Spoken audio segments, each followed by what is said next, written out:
Hello everyone, welcome back to our YouTube channel RNCC nursing online coaching and online test series.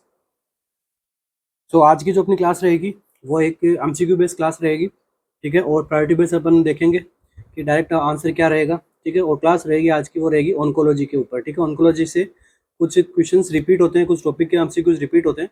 अपन उन MCQs को यहाँ पे solve करेंगे जो प्रीवियस एग्जाम में पूछे गए हैं एम्स में, और आगे भी आपको देखने को मिल सकता है। Like most selective MCQs from oncology अपन कह सकते हैं इस क्लास को। तो शुरू करते हैं आज की अपनी क्लास को। क्लास शुरू करने से पहले आप सभी को बताना चाहूँगा, हमारे RNCC के ऑफिशियल ऐप पे हम क्या कर रहे हैं। यहाँ पे अभी जैसे 15 डेज बचे हुए हैं, अराउंड 10 to 15 डेज अभी बचे हुए हैं। तो अभी हमने क्या किया है कि मॉडल पेपर बनाए हैं 10, जिसके अंदर आपको सीक्वेंस बेस्ड पेपर मिलेंगे आपको, ठीक है। प्रायोरिटी बेस्ड आपको MCQs वहाँ पे देखने को मिलेंगे, तो अगर उसकी भी आपको प्रैक्टिस हो जाएगी। और 299 हमने उसकी प्राइस रेट रखी है, और 10 MCQs के अकॉर्डिंग 299 काफ़ी कम प्राइस है, अफोर्डेबल प्राइस है। तो जो भी स्टूडेंट कंसिडर करना चाहे एक बार ज़रूर देखिएगा। तो शुरू करते हैं आज के अपने सेशन को। फर्स्ट MCQ है अपना, what is the most common cause of cervical cancer, ठीक है। सर्वाइकल कैंसर का मोस्ट कॉमन कॉज क्या है। ऑप्शंस अपने पास में HCV, HPV, जीन म्यूटेशन या फिर HBV वायरस, ठीक है। सर्वाइकल कैंसर का आपको पूछा है क्या, मोस्ट कॉमन कॉज पूछा है आपको। रिपीट होता है ये MCQ बार बार। ऑन्कोलॉजी के मोस्ट सिलेक्टिव MCQs हैं, तो आपको एग्जाम में देखने को मिल सकता है इन कुछ MCQs में से कुछ। What is the most common cause of cervical cancer.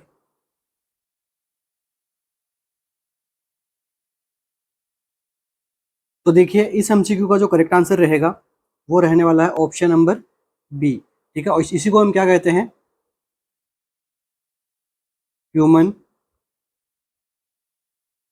Papilloma virus, ठीक है। ह्यूमन पेपिलोमा वायरस के क्या हो सकता है, सर्वाइकल कैंसर होने की चांसेस यहाँ पे बढ़ जाते हैं, ठीक है। अब ह्यूमन पेपिलोमा वायरस के लिए क्या लगाया, क्या यहाँ पे चलाया जाता है, वैक्सीनेशन की जाती है इसके लिए। वैक्सीनेशन का टारगेट ग्रुप अगर आपको पूछा एग्जाम के अंदर, पूछा हुआ भी है बहुत बार, तो वैक्सीनेशन का टारगेट ग्रुप क्या रहेगा। तो एग्जाम के अंदर MCQ बनता है कि 11 to 12 ईयर, ठीक है। 11 to 12 ईयर पे क्या लगना चाहिए, HPV की वैक्सीन जो है वो हम जो है वो फीमेल्स को लगाते हैं। तो कुछ बुक्स के अंदर इसका जो टाइम ड्यूरेशन है वो 9 to 12 ईयर भी दे रखा है, ठीक है। तो आपको जो ऑप्शंस के अंदर आपको उसमें देख के आपको करेक्ट करना है, ठीक है। बट अगर दोनों ऑप्शन में रहे तो आपका क्या राइट जाएगा, ऑप्शन 11 to 12 ईयर। अब ये कब तक दे सकते हैं अपन, ठीक है। 26 ईयर की एज तक अपन जो है वो नॉर्मली इसको रिकमेंड करते हैं, ठीक है। बाकी आगे भी दे सकते हैं, but as a normal recommendation time इसका क्या रहता है, 26 ईयर की एज पे इसे लगा सकते हैं, अगर पहले वैक्सीनेशन नहीं किया गया है तो। ये किसकी वैक्सीन की बात कर रहा हूँ मैं, ह्यूमन पेपिलोमा वायरस वैक्सीन की बात कर रहा हूँ। अब इसके बाद में ह्यूमन पेपिलोमा वायरस से रिलेटेड और क्या MCQ बन सकता है कि इसके लिए और वैक्सीन बनाई गई थी। एक का क्या नाम है, गार्डिसिल, पूरा नाम क्या है, गार्डिसिल 9, ठीक है। ये out of India based company है, इन्होंने इसको यहाँ पे मैन्युफैक्चर किया था। और ये कौन से वायरस के लिए इफेक्टिव रहती है, तो ह्यूमन पेपिलोमा वायरस 9, ठीक है। जो 9 नंबर का जो यहाँ पे 9 वेलेंट जो वायरस है, तो उसके लिए ये जो है गार्डिसिल वैक्सीन ये काम में आती है। 9 जो है आपको एग्जाम में डायरेक्ट यही देखने को मिलेगा कि गार्डिसिल है, सर्वावेक है। सर्वावेक दूसरी है, ठीक है। फर्स्ट वैक्सीन का क्या नाम है, गार्डिसिल, जो आउट ऑफ इंडिया जो US बेस्ड कंपनी है। सेकंड कौन सी है, सर्वावेक,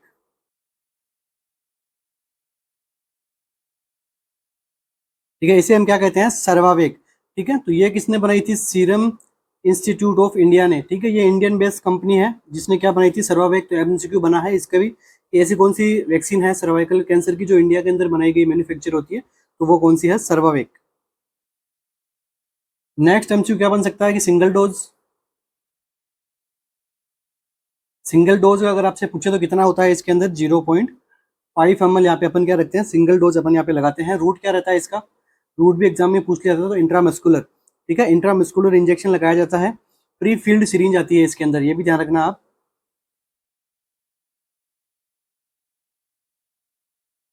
प्री फील्ड सिरिंज देखने को मिलती है। तो इस MCQ का हमारा आंसर क्या हो गया, what is the most common cause for cervical cancer is human papilloma virus is the most common cause for cervical cancer. अब देखिए आपको यहाँ पे ऑप्शन में एक वर्ड देखने को मिला है, ये क्या है, जीन म्यूटेशन। तो ऐसे कौन से कैंसर है जो जीन म्यूटेशन के द्वारा हो सकते हैं, ये भी एग्जाम आपके एग्जाम में बन सकता है एमसीक्यू। तो देखो जीन म्यूटेशन से होने वाले कैंसर कौन से हैं, कैंसर के जीन कौन से हो सकते हैं, BRCA1 एंड BRCA2। ठीक है, इन दोनों जीन्स में क्या होता है, म्यूटेशन होता है, और ये दोनों आगे जाके रेस्पॉन्सिबल होते हैं किसके लिए, ओवेरियन और ब्रेस्ट कैंसर के लिए। ठीक है, ओवेरियन और ब्रेस्ट कैंसर के लिए यहाँ पे रिस्पॉन्सिबल होते हैं।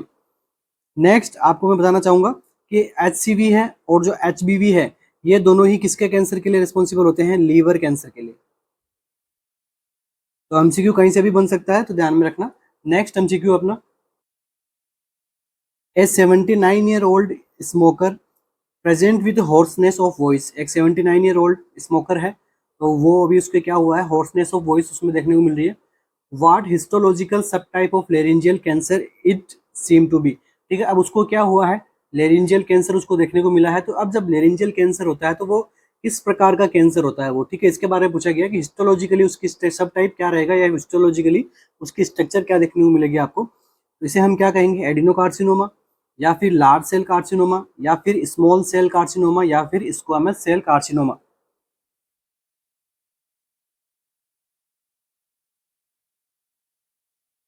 क्या हुआ है पेशेंट को, लेरिंजियल कैंसर।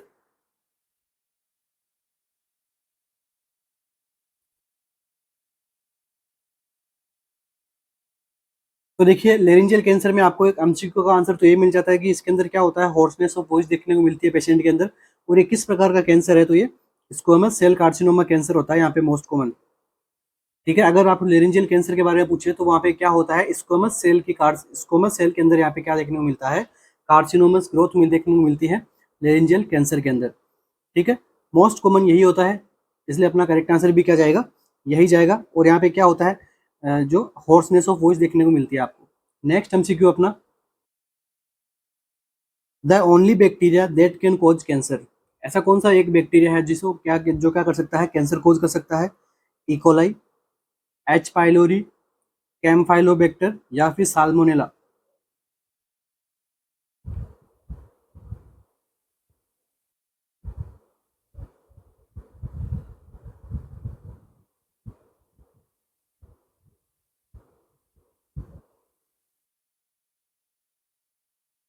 तो देखिए इस एमसीक्यू का करेक्ट आंसर क्या जाएगा, एच पाइलोरी। ठीक है, आप सभी ने पढ़ा होगा, इसका क्या फुल फॉर्म होता है, हेलिकोबैक्टर पाइलोरस।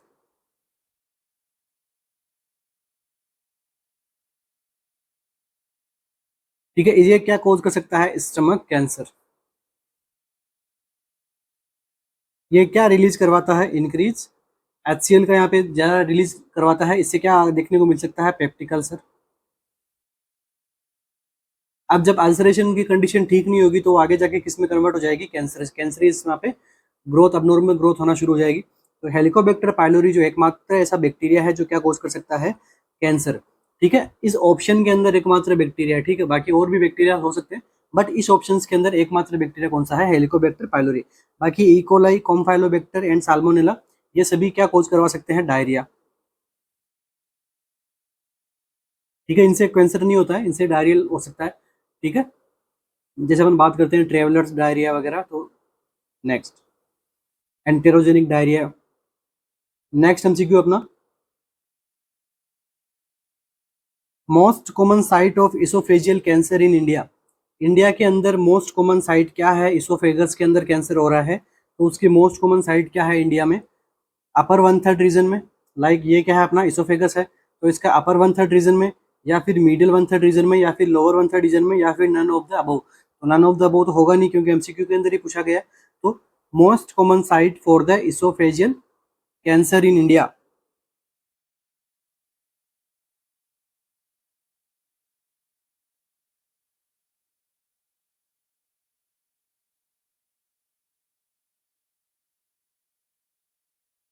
तो देखिए इसका जो आंसर रहेगा, करेक्ट आंसर क्या रहेगा इसका, मिडल वन थर्ड रीजन के अंदर। ठीक है, मिडल वन थर्ड रीजन के अंदर यहाँ पे क्या देखने को मिल सकता है आपको, मोस्ट कॉमन इसोफेजियल कैंसर अगर होगा तो कहाँ पे होता है, मिडल वन थर्ड। और इसका भी क्या टाइप रहता है, इसके अंदर भी क्या आ जाएगा आंसर में, स्क्वामस सेल कार्सिनोमा। ठीक है, ये अपने कैंसरस के अपन जब टाइप पढ़ेंगे जब थियोरेटिकल क्लास लगेगी, अभी तो आपके एग्जाम नियर बाई है, जो एग्जाम आज तक पूछे गए हैं एम्स के अंदर, ठीक है, चाहे वो प्रीवियस ईयर एम्स के एमसीक्यू जो लाइक 2017 2016 उनमें से कोई भी आपके जो ऑनकोलर से एमसीक्यू बनाए, मैं वो यहाँ पे सब आपको सोल्व करवाने वाला हूँ। नेक्स्ट एमसीक्यू अपना, ए 64-year-old patient complaint of abdominal pain. A 64 year patient है अपने पास में, कंप्लेंट कर रहा है वो किसकी, एब्डोमिनल पेन की, डायरिया की, वॉमिटिंग एंड वेट लॉस हो रहा है उसको। On further examination it was seen that the patient has increase alpha fetoprotein level. आपने जो आगे जाके उसका एग्जामिनेशन किया है और अभी आपने क्या देखा है कि उसके पेशेंट के अंदर अल्फा फीटोप्रोटीन का लेवल भी क्या देखने को मिला है, बढ़ा हुआ देखने को मिला है। The nurse anticipate that the patient will have. अब नर्स इसे क्या एंटिसिपेट करेगी कि पेशेंट को क्या हो सकता है।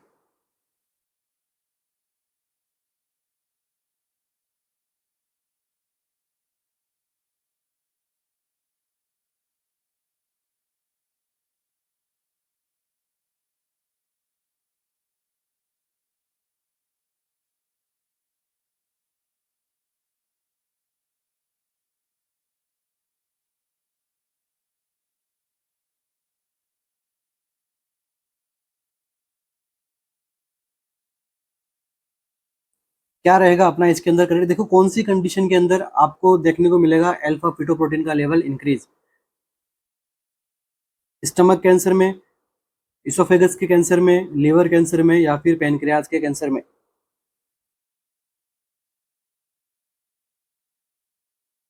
तो देखो अगर आपको अल्फा फीटोप्रोटीन का लेवल आपको जरा देखने को मिले, तो अगर ये आपको एमसीक्यू, तो देखो ये जो 64 ईयर मेल है तो मतलब ये एडल्ट पर्सन है, फुली एडल्ट मेच्योर है, ठीक है। बट अगर ये एमसीक्यू आपको अगर दे दे, पूछ ले भाई 5 ईयर ओल्ड है, तो इसके अंदर भी क्या जाएगा, हिपेटोब्लास्टोमा। किसमें हो सकता है, इन्फेंट में या फिर चिल्ड्रंस में।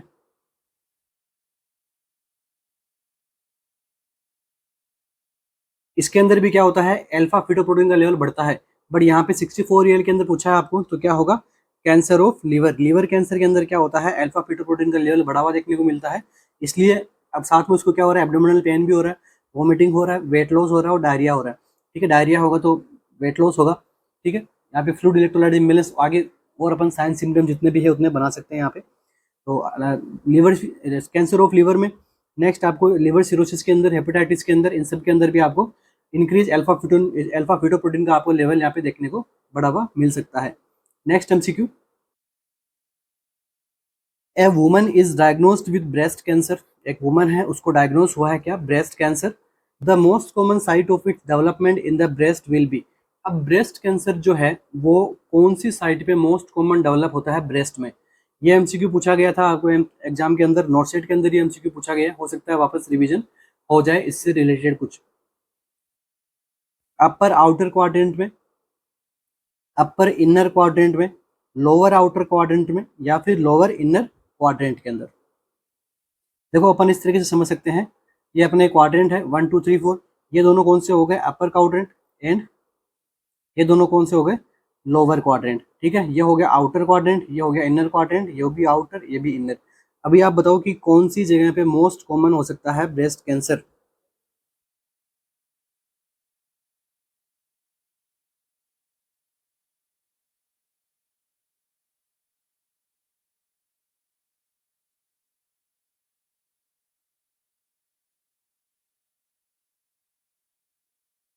तो देखो यहाँ पे अगर कैंसर होता है, इसको अपन क्या बोलते हैं, डक्टल कार्सिनोमा।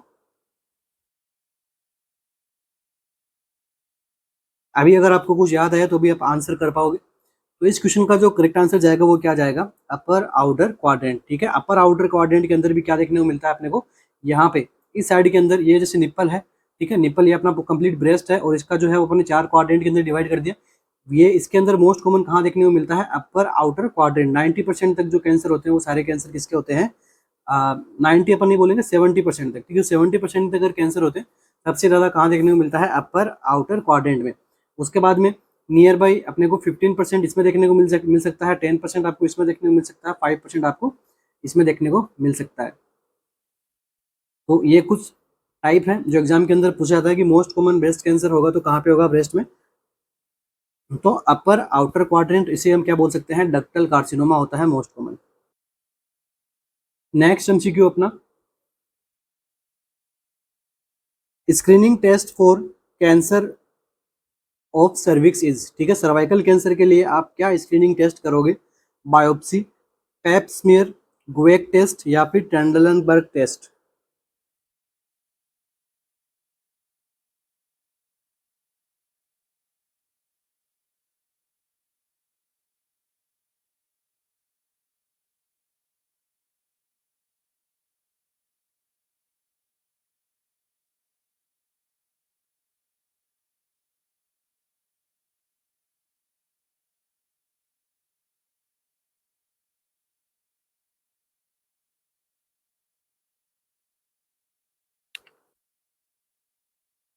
तो देखिए इसके अंदर जो आपको ऑप्शन नंबर 4 यहाँ पे दिखाया गया है, ऑप्शन नंबर 4 में क्या दिया गया है? टेंडलनबर्ग टेस्ट। तो टेंडलनबर्ग टेस्ट है वो किसके अंदर देखने को मिलता है हमें?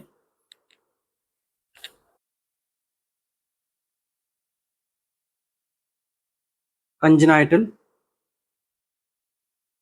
डिसलोकेशन ऑफ हिप, ठीक है, कंजेनाइटल डिसलोकेशन ऑफ हिप के अंदर क्या देखने को मिलेगा आपको? टेंडलनबर्ग टेस्ट। अब देखिए इस टेस्ट के अंदर होता क्या है, लाइक इधर साइड में क्या है? नॉर्मल पर्सन है, इधर साइड में क्या है? अबनॉर्मल है, जिसके अंदर congenital dysplasia of hip hip हो रखा है इसके अंदर, ठीक है। अब इस ये वाला पर्सन क्या करेगा? ये वाले पर्सन ने अपना एक लेग अप किया, दूसरे लेग को आपने नॉर्मल रखा, इसके अंदर क्या देखने को मिला? हिप का जो लेवल है वो एकदम नॉर्मल देखने को मिला, एकदम अलाइनमेंट में देखने को मिला, ठीक है। तो क्योंकि क्यों है? क्योंकि इस पर्सन के अंदर किसी प्रकार की हिप के अंदर अबनॉर्मलिटी नहीं है। बट अब इस पेशेंट ने भी क्या किया? अपना लेग अप किया, ठीक है। अब कौन सा करेगा? ये नॉर्मल लेग, ठीक है। अब इसका जो अबनॉर्मल लेग है वो क्या रहेगा? सीधा रहेगा, सीधा रखेगा तो एक पैर पे तो खड़ा रहेगा, ठीक है, तभी दूसरे पैर को खड़ा कर पाएगा, ठीक है। ये अपन पता लगा सकते हैं भी कौन सी साइड का है। एक बार इसको खड़ा करके इस पैर को ऊपर उठा के, दूसरी बार इस पैर को ऊपर उठा के, राइट एंड लेफ्ट को अपन ऊपर ऊपर करके अपन ये पता लगा सकते हैं भाई किस साइड के अंदर हिप डिफॉर्मिटी देखने को मिलती है। तो अब सपोज कीजिए कि इधर इसका जो है वो लेफ्ट लेग जो है वो इसने अप किया है, और ये अभी क्या है? अपने राइट लेग पे खड़ा है। अब अगर इसकी जो राइट लेग के अंदर या राइट हिप के अंदर, राइट साइड ऑफ हिप के अंदर अगर इसमें डिफॉर्मिटी होगी, तो राइट साइड ऑफ हिप कैसा देखने को मिलेगा? अप साइड के अंदर, ठीक है। राइट साइड का जो ग्लूटियल मैक्सिमस रीजन क्या देखने को मिलेगा? अपवर्ड साइड के अंदर, ठीक है। मतलब क्या हो गया कि जिस साइड से अपन क्या करते हैं? लेग को अप करते हैं, उसके अपोजिट साइड के अंदर अपवर्ड पोर्शन देखने को मिलता है किसका? पेल्विस का। इसे हम, ये कौन सा टेस्ट होता है? टेंडरलनबर्ग टेस्ट। आप इसकी इमेज देखोगे तो आपको और अच्छे से समझ में आ जाएगा, ठीक है। मैं एकदम सिंपल वे के अंदर समझाने की मैंने कोशिश की है। इसके बाद में देखिए ऑप्शन नंबर सी क्या है? गोएक टेस्ट। तो गोएक टेस्ट अपन किसके अंदर करते हैं? फीकल ओकल्ट ब्लड टेस्ट, ठीक है। जो छिपा हुआ जो स्टूल के अंदर कुछ ब्लड वगैरह है वो नॉर्मली विजिबल नहीं है, तो उसके लिए अपन क्या कर सकते हैं? गोएक टेस्ट अपन यहाँ पे परफॉर्म करते हैं, ठीक है। फीकल ओकल्ट ब्लड के अपन अब पता लगाना है कि भाई ब्लड है कि नहीं है फीकल मैटर के अंदर, तो आप टेस्ट कौन सा कर सकते हो? Guaiac test. अब आपसे एमसीक्यू क्या पूछा है? Screening test for cervical cancer. तो क्या रहेगा? स्क्रीनिंग टेस्ट का पूछा है मैंने, कंफर्मेटरी का नहीं बोला है। तो स्क्रीनिंग टेस्ट किससे करोगे आप? पेप स्मीयर के द्वारा, ठीक है। स्क्रीनिंग टेस्ट किससे करोगे आप? पेप स्मीयर के द्वारा। ये कैसे होगा? आप पेल्विक एग्जामिनेशन करोगे, मैंने आपको बताया था कुछ कुछ स्पेकुलम वगैरह, वेजाइनल स्पेकुलम से आप, जब मैंने ओबीजी के अंदर आपको इमेजेस बताई थी, ठीक है। और दूसरा अगर आपसे पूछे कंफर्मेटरी डायग्नोसिस कौन सा है, तो बायोप्सी,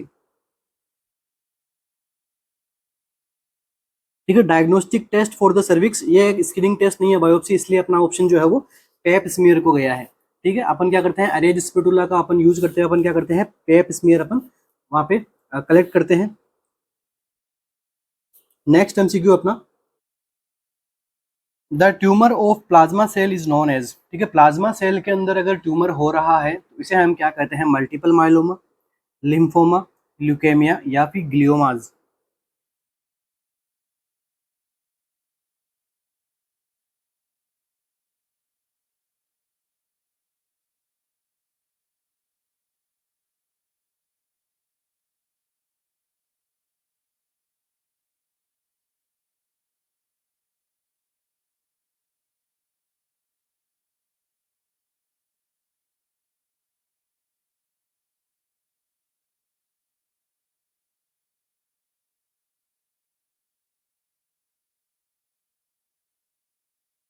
तो देखिए the tumour of plasma cells is known as multiple myeloma, इसे हम क्या कहते हैं, मल्टीपल माइलोमा। मल्टीपल माइलोमा से आप सिंपल वे में आप क्या समझ सकते हो, मैलिग्नेंट प्रोलिफरेशन ऑफ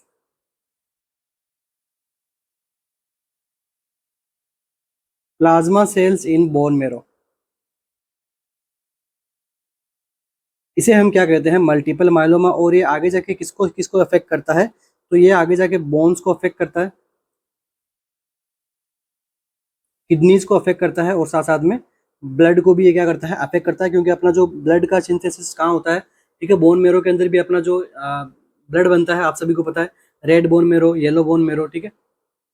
तो आगे जाके ये इनको भी अफेक्ट करता है। मतलब plasma cells turns into abnormal cell that multiply and make abnormal antibodies, ठीक है। उसके बाद में ये क्या करती है, बॉडी को हार्म पहुंचाती है।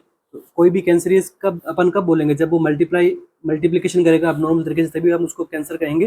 तो multiple myeloma is the tumour of plasma sales. अब देखिए लिम्फोमा क्या होता है। तो लिम्फोमा के अंदर जो लिम्फेटिक अपना सिस्टम रहता है, उसके अंदर कोई कैंसरियस ग्रोथ होना, ठीक है, उसे हम क्या कहते हैं, लिम्फोमा। और ल्यूकेमिया क्या है, एक तरीके का ब्लड कैंसर होता है ल्यूकेमिया। और ग्लियोमाज क्या है, ये न्यूरल कैंसर के अंदर अपन इसको डिवाइड अपन कैरेक्टर उस वाली कैटेगरी के अंदर अपन इसको रख सकते हैं ग्लियोमा को, ठीक है। नेक्स्ट एमसीक्यू अपना, ए 25-year-old man was recently diagnosed with leukaemia. एक पेशेंट है, उसको क्या हुआ है, डायग्नोज हुआ है ल्यूकेमिया से। He is admitted to the hospital for further evaluation and chemotherapy initiation. अब वो क्या किया गया, हॉस्पिटल में एडमिट किया गया है आगे के इवाल्युएशन टेस्ट के साथ में, और उसको क्या इनिशिएट करेंगे, अभी कीमोथेरेपी के लिए उसको हॉस्पिटल में एडमिट किया गया है। He only complains fatigue and malaise. अब उसको क्या कंप्लेंट्स हो रही है, फटीग हो रहा है उसको, साथ साथ में मेलाइज हो रहा है। लेबोरेटरी इवोल्यूशन किया गया और देखा गया कि वहाँ पे एक तो पैनसाइटोपनिया देखने को मिला है, हाइपर कैलेमिया देखने को मिला है, यूरिक एसिड देखने को मिला है, और हाइपर फॉस्फेटेमिया देखने को मिला है। साथ साथ में लैक्टेट डिहाइड्रोजिनेज का लेवल भी बढ़ावा देखने को मिला है। ओके, इतनी चीज़ें जो है वो लेबोरेटरी फाइंडिंग में देखने को मिली है। What is the most likely cause of this electrolyte abnormalities. अब उसके अंदर क्या हुआ है, इलेक्ट्रोलाइट अबनॉर्मलिटीज हुई है, तो इसका जो है वो कोज क्या है, कि इतनी सारी जो इलेक्ट्रोलाइट एब्नॉर्मलिटीज हुई है, ठीक है, कीमोथेरेपी अपन चला रहे हैं, तो इतनी सारी इलेक्ट्रोलाइट एब्नॉर्मलिटी हुई है, तो ये इसका क्या कोज हो सकता है। ये एक प्रकार का लेबोरेटरी एरर है, ट्यूमर लाइसिस सिंड्रोम है, हाइपर कैल्सीमिया, या फिर एक्यूट रीनल फेलियर यहाँ पे हो गया है।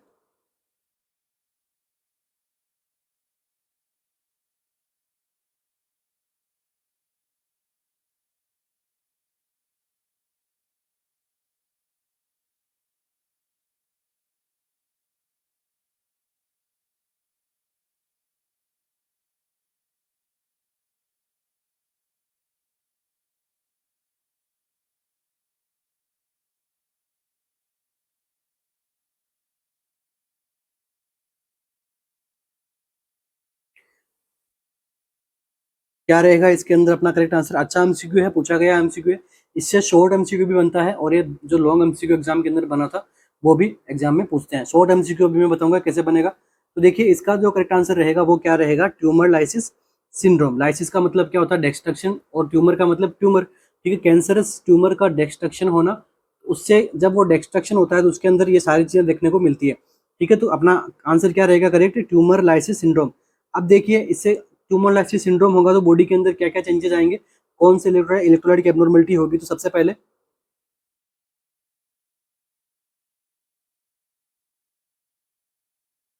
हाइपर फोस्फेटेमिया, हाइपर यूरिसेमिया, हाइपर कैलेमिया, और ये एमसीक्यू बनता है देखो यहाँ पे, हाइपोकैल्सीमिया, ठीक है। हाइपोकैल्सीमिया है, हाइपर कैल्सीमिया, यहाँ पे थोड़ा एमसीक्यू बनता है इससे, बहुत बार मैंने एमसीक्यू देखा है।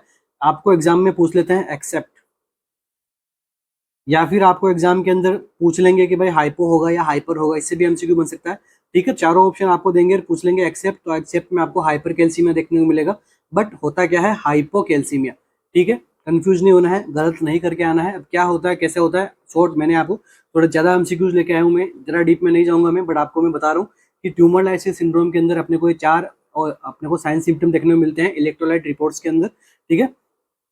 इलेक्ट्रॉल एब्नॉर्मलिटीज देखने को मिलती है हमें अपने लैब रिपोर्ट के अंदर। उसमें क्या होता है, हाइपोकैल्सीमिया होता है।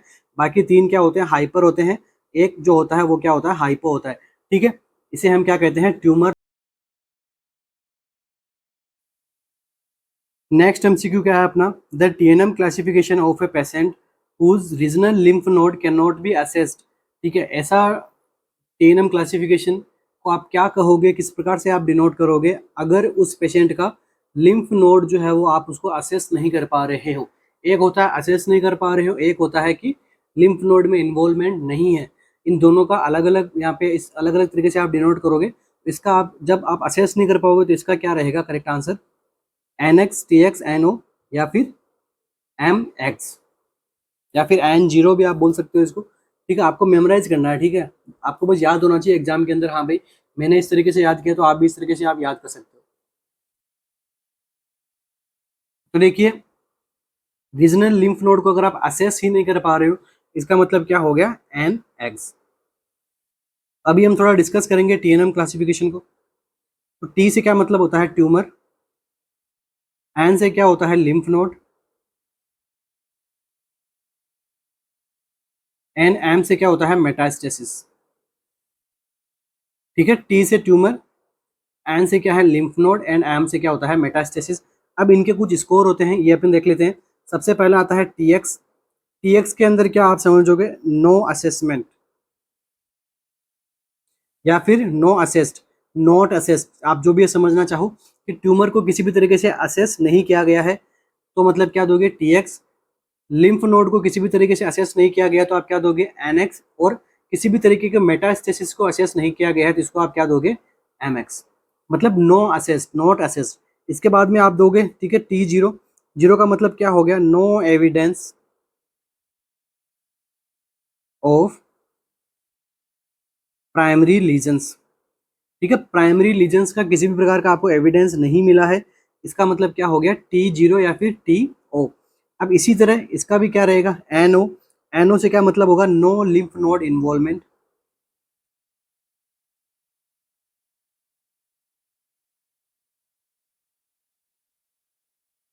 इसके बाद में देखिए MO, तो नो डिस्टेंस मेटास्टेसिस।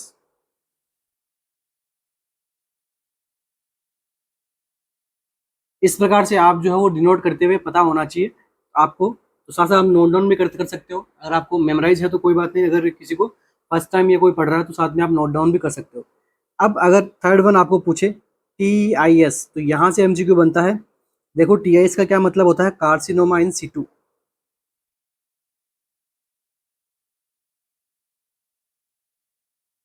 ठीक है, कार्सिनोमा इन सीटू किससे डिनोट करोगे, तो TIS। Next N1। N1 से क्या मतलब हो गया, यहाँ पे जो है वो स्लाइटली लिम्फ नोड इन्वॉल्वमेंट हो गया है। नेक्स्ट अगर आपको दे दे एग्जाम के अंदर M1, तो मतलब क्या हो गया, डिस्टेंस मेटास्टेसिस हो चुका है। ये भी आप ध्यान में रखना, MCQ पूछ सकते हैं N1 से और M1 से, दोनों से MCQ बन सकता है। बाकी TIS से तो MCQ बना हुआ भी है बहुत बार।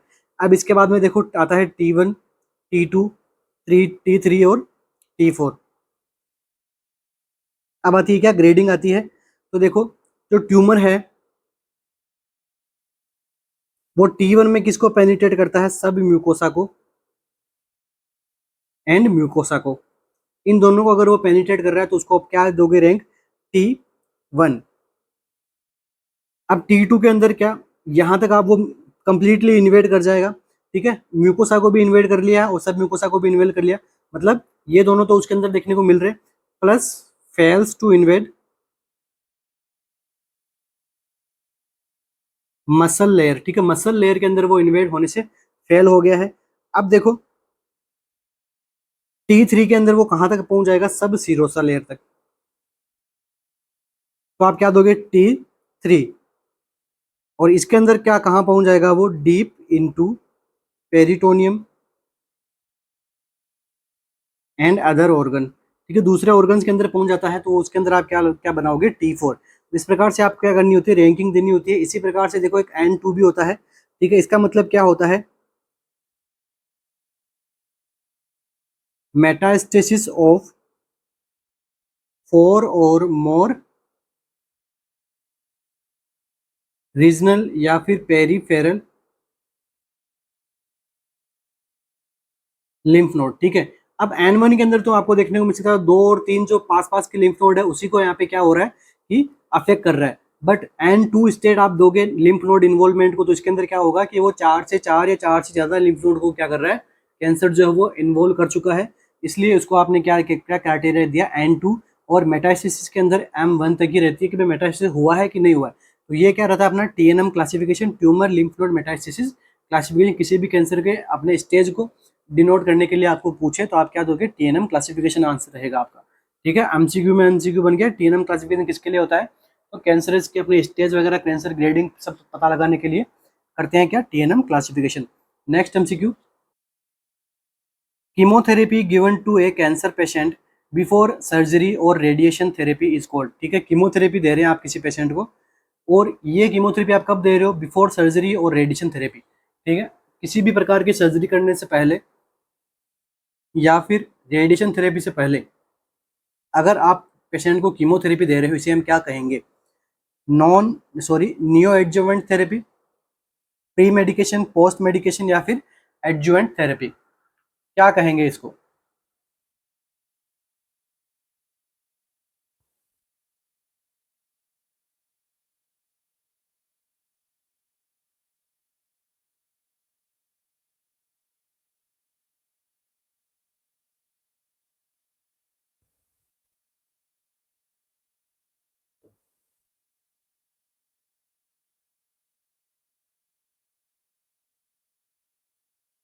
तो देखो, अगर बिफोर थेरेपी, बिफोर सर्जरी या फिर बिफोर रेडिएशन थेरेपी आप क्या दे रहे हो, उसको कीमोथेरेपी दे रहे हो, इसे हम क्या कहते हैं, नियो एडजवेंट थेरेपी।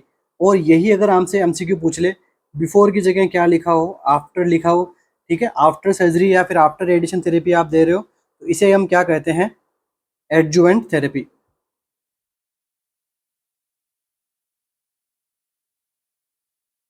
एमसीक्यू बन सकता है दोनों से, तो ध्यान में रखना। नेक्स्ट एमसीक्यू अपना, the confirmatory test for the diagnosis of myeloma is, myeloma के टेस्ट कंफर्मेटरी डायग्नोसिस करने के लिए आप क्या टेस्ट करोगे, बोन मेरो बायोप्सी करोगे, डिफरेंशियल काउंट ऑफ WBC करोगे टेस्ट, या फिर सीरम कैल्शियम देखोगे, या फिर PET देखोगे, पेट स्कैन होता है वो देखोगे। इसके लिए माइलोमा है, मैंने आपको बताया था मल्टीपल माइलोमा नाम से एक कंडीशन होती है। तो अभी आप अपना आंसर बताइए।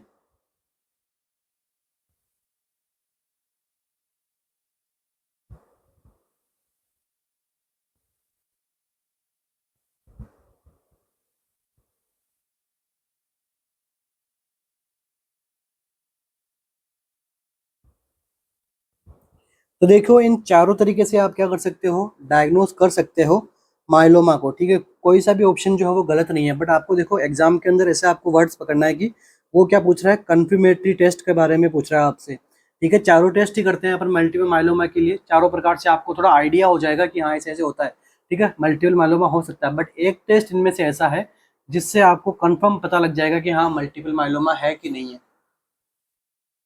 तो यहाँ पे जो कंफर्मेटरी टेस्ट के बारे में अपना आंसर रहेगा वो क्या रहेगा, बोन मेरो बायोप्सी। मैंने आपको बताया था प्लाज्मा सेल्स के कैंसर अगर हो रहा है तो उसको हम क्या कहते हैं, ठीक है, मैलिग्नेंट प्रोलिफरेटिव एक्शन हो जाता है प्लाज्मा सेल्स का, तो उसको हम क्या कहते हैं, मल्टीपल माइलोमा। मल्टीपल माइलोमा किसको अफेक्ट करता है, बोन को अफेक्ट करता है, किडनी को अफेक्ट करता है और ब्लड को अफेक्ट करता है।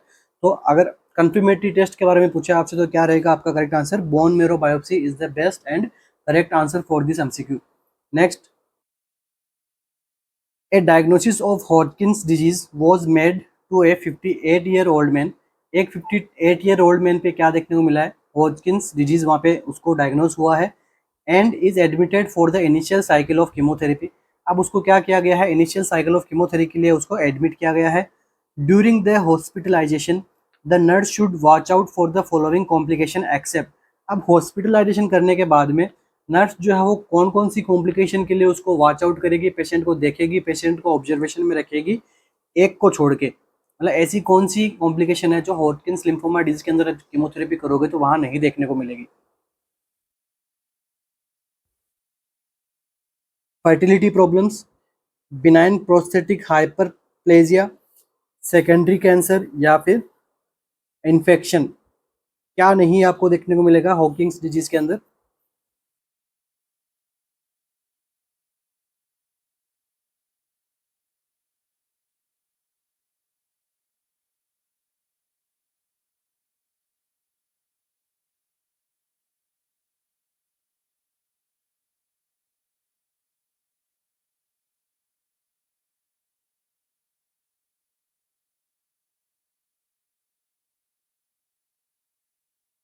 तो देखिए इसका जो करेक्ट आंसर रहेगा वो क्या रहेगा, बिनाइन प्रोस्टेटिक हाइपरप्लेजिया। ठीक है, तो ये जो कंडीशन है वो इसमें नहीं देखने को मिलेगी। क्यों नहीं देखने को मिलेगी? क्योंकि जो हॉकिंग्स डिजीज है वो किसकी अफेक्ट करती है? हॉकिंग डिजीज किसको अफेक्ट करती है? लिम्फेटिक सिस्टम को। अब लिम्फेटिक सिस्टम के अंदर आप देखो तो क्या क्या ऑर्गन आते हैं अपने? Lymph node, bone marrow, spleen, liver. ठीक है, इतने सारे ऑर्गन्स आपको किसमें देखने को मिलते हैं? लिम्फ नोड्स के अंदर। तो अफेक्ट कौन कौन से ऑर्गन होंगे? ये सब ऑर्गन अफेक्ट होंगे, बट प्रोस्टेट के अंदर यहाँ पे किसी प्रकार का इन्वॉल्वमेंट नहीं देखने को मिलता है। But in some time of, यहाँ पे आप बोल दो कि भाई फर्टिलिटी का कैसे हो सकता है, बट कीमोथेरेपी एजेंट जो है वो क्या कर सकते हैं? इनफर्टिलिटी कोज कर सकते हैं। इसलिए जो है वो इन फर्टिलिटी प्रॉब्लम्स पेशेंट में देखने को मिलेगी, मगर प्रोस्टेट के हाइपरप्लेजिया ये नहीं करवाता है हॉकिंग डिजीज के अंदर या फिर हॉकिंग्स डिजीज के अंदर। अपना आंसर क्या जाएगा correct? Option number B is the correct answer for this MCQ. ठीक है, बाकी जो कीमोथेरेपी वगैरह वो क्या करेगी? इम्यून सिस्टम को वीक कर देगी, इन्फेक्शन वगैरह कोज कर सकती है। ठीक है, आगे दूसरे हॉकिंग डिजीज से आगे वो दूसरे भी कैंसर डेवलप हो सकते हैं, और जो फर्टिलिटी प्रॉब्लम भी हो सकती है कीमोथेरेपी से। तो अपने आंसर कौन सा करेक्ट होगा? यहाँ पे एक्सेप्ट पूछा आपसे, तो एक्सेप्ट में क्या आएगा? Benign prostatic hyperplasia is the correct answer for this MCQ. Next MCQ, a patient recently diagnosed with Hodgkin's lymphoma. एक लिए हॉकिंग्स लिम्फोमा हुआ पेशेंट को। Upon early diagnosis the nurse will expect which of the following area to be involve. अब जब उसका early diagnosis आप कर रहे हो तो आप नर्स हो और आपको ये चीज़ पता है। एक्सेप्ट, एक्सपेक्ट का मतलब आप ये अनुमान कर रहे हो। ठीक है, एक्सपेक्ट होता है, एक होता है एक्सेप्ट। एक्सेप्ट का मतलब छोड़ देना, दूसरा होता है expect. I am expecting this from you that you will be select. ठीक है, मैं आपसे एक्सपेक्ट करता हूँ कि हमारी जितनी भी मेहनत थी आरएनसीसी की, यूट्यूब पे क्लासेस हमने ली है, हमने टेस्ट सीरीज चलाई है, स्टूडेंट्स को हमने यहाँ पे काफ़ी कुछ हमने हमारी ओर से एग्जाम के मेटर्स यहाँ पे आपको देने को कोशिश की है। अब हमें आपसे क्या ये एक्सपेक्ट है कि आप एग्जाम के अंदर अच्छा रिस्पॉन्स करो, आप सभी की जॉब लगे, आप सभी की फैमिली आपको लेके काफ़ी प्राउड फील करे। ठीक है, साथ में आप भी अपनी फैमिली को प्राउड फील कराना चाहते हो, तो ये सब चीज़ें आप भी एक्सपेक्ट करते हो। ठीक है, तो दोनों में आप डिफरेंस आपको आना चाहिए। एग्जाम के अंदर इजीली क्वेश्चन आते हुए भी गलत हो जाते हैं इन सब चीज़ों से। तो कहाँ इन्वॉल्वमेंट यहाँ पे देखने को मिलेगा? ठीक है, areas to be involve often, तो मतलब मोस्टली कौन से एरियाज के अंदर इन्वॉल्वमेंट देखने को मिलता है हॉकिंग्स लिम्फोमा के अंदर? चेस्ट में, नेक में, ग्रोइन में या फिर पेल्विस में? ठीक है, लास्ट एमसीक्यू को रिकॉल करो कि उसके अंदर मैंने आपको कहाँ बताया हॉकिंग्स लिम्फोमा क्या होता है। ठीक है, तो फिर अभी आप इसका इजीली से आप आंसर बता पाओगे। एमसीक्यू पूछा हुआ एमसीक्यू एग्जाम के अंदर, ऐसा कोई नहीं कि भाई रेंडम एमसीक्यू अपन यहाँ पे सोल्व कर रहे हैं। तो देखिए हॉकिंग्स लिम्फोमा जो है वो मैंने आपको बताया था किसका प्रॉब्लम होता है? लिम्फ नोड का। अब लिम्फ नोड कहाँ प्रेजेंट रहते हैं? नेक के अंदर प्रेजेंट रहते ही रहते हैं। ठीक है, इसलिए अपना करेक्ट आंसर क्या जाएगा? नेक। ठीक है, मोस्टली, मोस्ट ऑफन, ऑफन का मतलब भी आप समझ सकते हो। देखो आपकी इंग्लिश भी थोड़ी बहुत अच्छा आपको अच्छी रखनी पड़ेगी, तभी आप क्या कर पाओगे, करेक्ट आंसर पे जा पाओगे। अगर आपकी इंग्लिश वीक है तो आप उस पर भी थोड़ा आपको कंसिडर करना पड़ेगा उसको ठीक करने के लिए। तो ऑफन का मतलब कि लगभग लगभग तो ये चीज़ तो इसमें इन्वॉल्व होती है। ठीक है, तो नेक के अंदर के लिम्फ नोड है वो सबसे पहले हॉकिंग्स लिम्फोमा के अंदर यहाँ पे इन्वॉल्वमेंट हो सकते हैं। तो आप जो है डायग्नोसिस करने के लिए नेक्स के लिम्फ नोड को आप असेस कर सकते हो।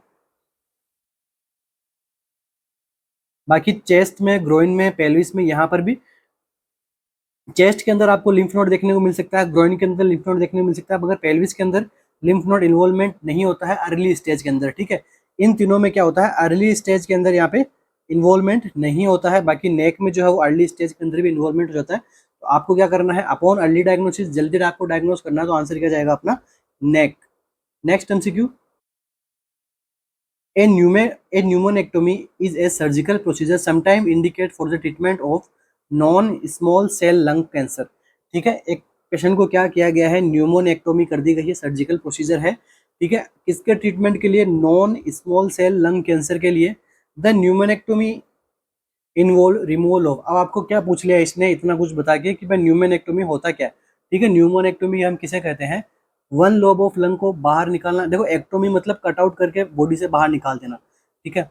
बट लोब एक किसी लंग के एक लोब को, एन एंटायर लंग फील्ड को, वन और more segment of a lung lobe या फिर a small wedge shape lung surface को, इसको यहाँ पे इन्वॉल्व किया गया है न्यूमेक्टोमी के अंदर।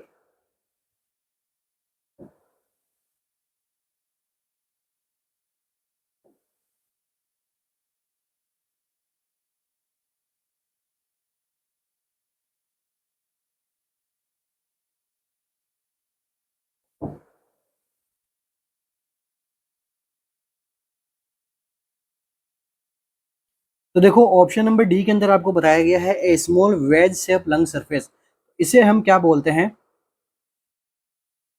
Wedge resection. इसे हम क्या कहते हैं, वेज रिसेक्शन। ठीक है, सर्जरी नेम है वेज रिसेक्शन, मतलब लंग्स के स्पेशली एरिया को आप क्या कर रहे हो, बाहर निकाल रहे हो। ठीक है, अब ऑप्शन नंबर ए के अंदर वन लोब के अंदर कर रहे हैं तो इसे हमने क्या कहते हैं, लोबेक्टोमी। ठीक है, इसे हम क्या कहते हैं, लोबेक्टोमी। एंड ऑप्शन नंबर जो सी है इसके अंदर क्या होता है, पार्शियल लोबेक्टोमी। तो अपना आंसर क्या चला गया, ऑप्शन नंबर बी। ठीक है, न्यूमोनेक्टोमी के अंदर क्या होता है, इन एंटायर लंग फील्ड को क्या कर देते हैं, रिमूव कर देते हैं। और ये तब करते हैं जब पेशेंट का जो दूसरा अनअफेक्टेड लंग है वो पूरी तरीके से वर्क करता है, तभी अपन इसको परफॉर्म करते हैं।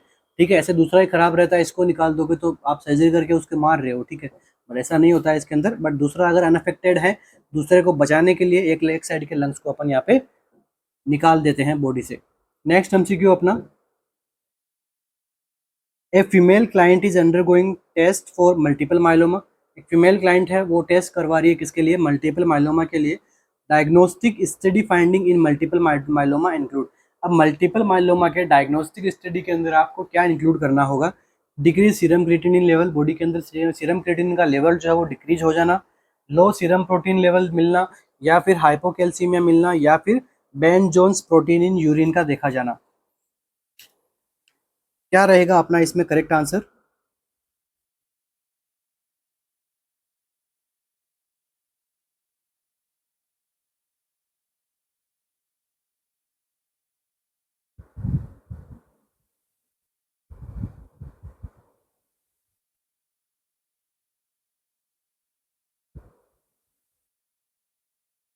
तो देखिए इसका जो करेक्ट आंसर रहेगा वो क्या रहेगा, बेंस जोन्स प्रोटीन इन यूरिन। ठीक है, इसका एक करेक्ट आंसर क्या रहेगा, ऑप्शन नंबर डी। ठीक है, बेन जोन्स प्रोटीन किस में देखने को मिलती है आपको, मल्टीपल माइलोमा वाले के अंदर। मल्टीपल माइलोमा के स्पेशली कब इसको अफेक्ट करे, तब बोन मेरो को अफेक्ट करे तब। ठीक है, तभी आपको जो है वो बेन जोन्स प्रोटीन आपको यूरिन के अंदर आपको देखने को मिलती है। दूसरा, मल्टीपल माइलोमा के अंदर क्या होता है, सीरम क्रिएटिनिन लेवल जो है वो बढ़ा हुआ देखने को मिलता है, ना कि डिक्रीज देखने को मिलता है। दूसरा, यहाँ पे जो है वो सीरम प्रोटीन लेवल भी यहाँ पे बढ़ा हुआ देखने को मिलता है। ठीक है, ग्लोबुलिन जो प्रोटीन रहता है उसका यहाँ पे इंक्रीज देखने को मिलता है। ठीक है, बढ़ा हुआ देखने को मिलता है। जब आप इसका स्टडी करोगे आगे तो उसके अंदर आपको ग्लोबुलिन प्रोटीन के अंदर एम जैसी स्पाइक्स आपको देखने को मिलेगी।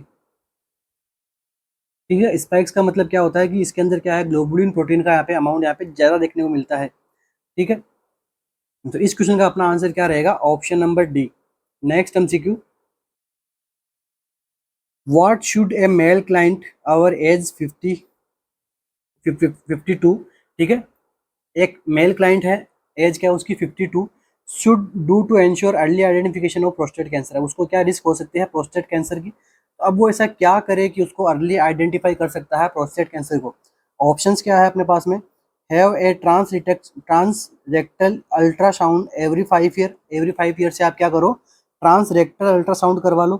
Perform monthly testicular examination specially after age 50। After 50 year age पे आपको जो है वो मंथली टेस्टिकुलर सेल्फ एग्जामिनेशन कीजिए, जैसे ब्रेस्ट सेल्फ एग्जामिनेशन होता है एवरी मंथ। ठीक है, कोई भी एक फिक्स डेट को अपन क्या करते हैं, ब्रेस्ट सेल्फ एग्जामिनेशन करने को एडवाइस करते हैं फीमेल को।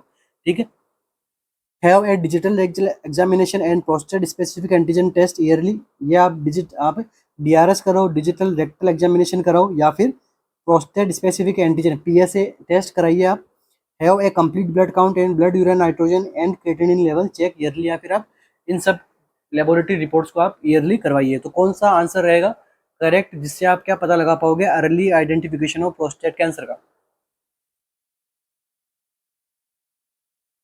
तो देखिए इसका जो अपना करेक्ट आंसर रहेगा वो क्या रहने वाला है, हमारा ऑप्शन नंबर सी। ठीक है, ऑप्शन नंबर सी के अंदर क्या है, पीएसए। पीएसए से आप क्या पता लगा सकते हो कि प्रोस्टेट कैंसर का ये एकमात्र ऐसा टेस्ट है जिससे आप प्रोस्टेट कैंसर का पता लगा सकते हो अर्ली। ठीक है, अगर इसका एंटीजन का लेवल बढ़ा हुआ देखने को मिले तो आप समझ जाना कि हाँ रिस्क हो सकती है आपको प्रोस्टेट कैंसर की।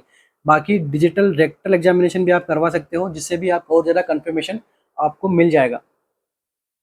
ओके, इसी के साथ ही आज की अपनी क्लास को कंप्लीट करते हैं। आशा करता हूँ आपको वीडियो लेक्चर काफ़ी अच्छा लगा हो और ऑन्कोलॉजी के मोस्ट इंपॉर्टेंट एमसीक्यूज जो बार बार एग्जाम्स के अंदर पूछे जाते हैं। ठीक है, तो आगे कल की क्लास भी अपन हो सकता है कुछ एमसीक्यूज ऑन्कोलॉजी के लेके आऊँ, बट आज की क्लास में अपने मोस्ट एमसीक्यू वही थे जो एग्जाम के अंदर पूछे गए थे। इसी के साथ ही हमारा मॉडल पेपर बनाए गए हैं 10 डेज के लिए। 10 मॉडल पेपर्स है, 200 एमसीक्यूज के सीक्वेंस बेस और प्रैक्टिकल बेस एमसीक्यू आपको वहाँ पे देखने को मिलेगा। तो जो भी स्टूडेंट थोड़ा सीक्वेंस बेस की प्रैक्टिस करना चाह रहा है तो वो जरूर एक बार कंसीडर कर सकता है, हमारे आरएनसीसी के ऑफिशियल ऐप पे जाके टेस्ट सीरीज आप बाय कर सकते हो, या फिर आपको देखो नीचे यहाँ पे नंबर शो हो रहे होंगे, इन नंबर पे आप क्या कर सकते हो, डायरेक्ट आप कॉल या मैसेज करके सर से आप बात कर सकते हो, आप और इसके बारे में जानकारी ले सकते हो। तो लाइक एंड सब्सक्राइब जरूर करके जाना अगर आप नए हो तो, बाकी पुराने हैं स्टूडेंट्स हो आरएनसीसी के तो आप कमेंट जरूर करके जाना कि आपको क्लास कैसी लगी। ठीक है, तो wish you all the best for your exams. Thank you so much, मिलते हैं अपनी नेक्स्ट क्लास में। Thank you.